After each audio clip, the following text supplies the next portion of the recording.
Hey guys, this is Brian from thetruthaboutwatches.com here with you today for a review of the Orsa Monstrum. And let me pop the crown out here and get her spun up a little bit. One thing about these watches before I get started, they were made in runs of 100, so this is one of 100 limited edition. And I think that's really cool. Each dial color only has 100 made. And I'll show you real quick here, the stem, the crown stem, is pretty beefy on this watch, if you can see it there. Again, it's one thing I really like to see on automatics. You know, you're going to be using the crown. There's no way around it. So if you're going to have to use it, it's going to have some trouble getting the crown back on. If you're going to use it to set the time and date, you know, it might as well be sturdy because you're going to continue to use it and use it and use it. Let's check out the bezel real quick.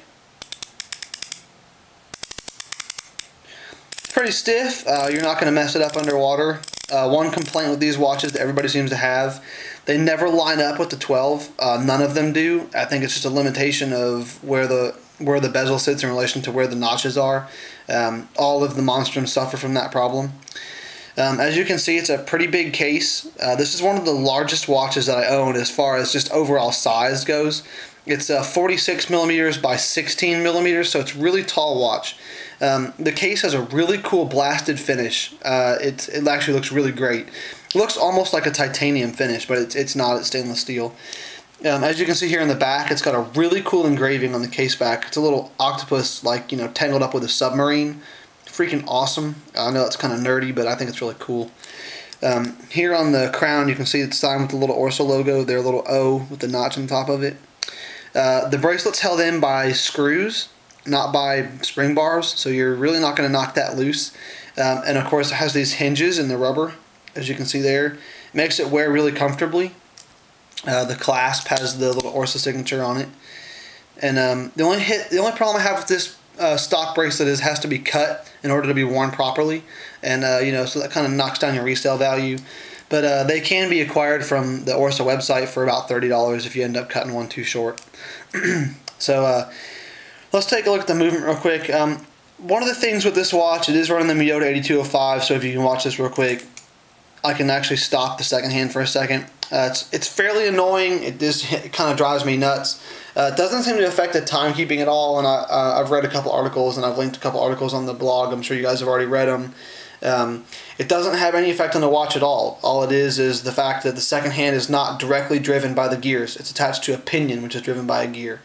So there ends up being a little bit of play in between the gears, and the second hand can advance itself and stop for a couple of seconds. So it is annoying, but it's not like a deal breaker. It doesn't affect the watch at all, so I'm told. A couple other things to note. Like I said, there was only 100 of each of these made, so if you can get your hands on one, you probably want to hang on to it. Sooner or later, they're probably worth a little bit more than they were to originally buy.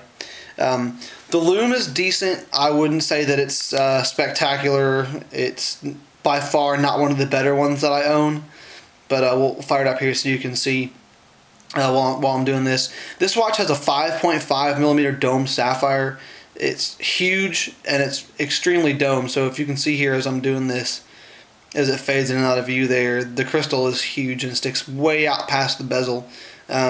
Kind of afraid it's going to make it into a scratch magnet, but it hasn't been too bad so far. So let's do the Lume real quick. And as you can see there, like I said, it's not super bright, and there's actually a Lume, a little square of Lume on the back of the second hand. Let me light that back up again, see if I can't get that to come out for you guys. But as you can see, it's definitely not one of the... There, it's lit up a little bit. Definitely not one of the better watches as far as Lume goes, but it's not terrible. I'd say it's on par with most of like the Citizen divers that don't use the blue compound. So you know, you might get an hour or two out of this. You know, it might be legible when you wake up in the morning if it's pitch black outside, but any kind of ambient light and it's going to be gone. So let's pull up the lights again. Like I said, 5.5 dome sapphire, and as you can see here, it distorts really quickly. And my old Orsa I actually took apart, and this crystal serves as a giant magnifying glass like a Cyclops because of how domed it is. The dial is so tiny behind there, and it's kind of hard to believe when you hold it in your hands that it's that small. Let's see, what else can I tell you about this one? I guess that's pretty much it. Oh, of course, it has a screw down case back, and it's good to 300 meters. So it's a real dive watch. You can actually, you can actually get it wet without having to worry about it.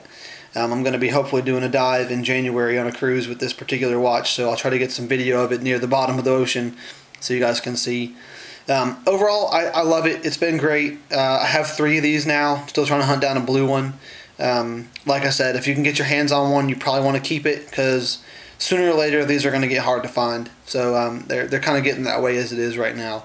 One other thing, they have 22 millimeter lugs, which is pretty standard.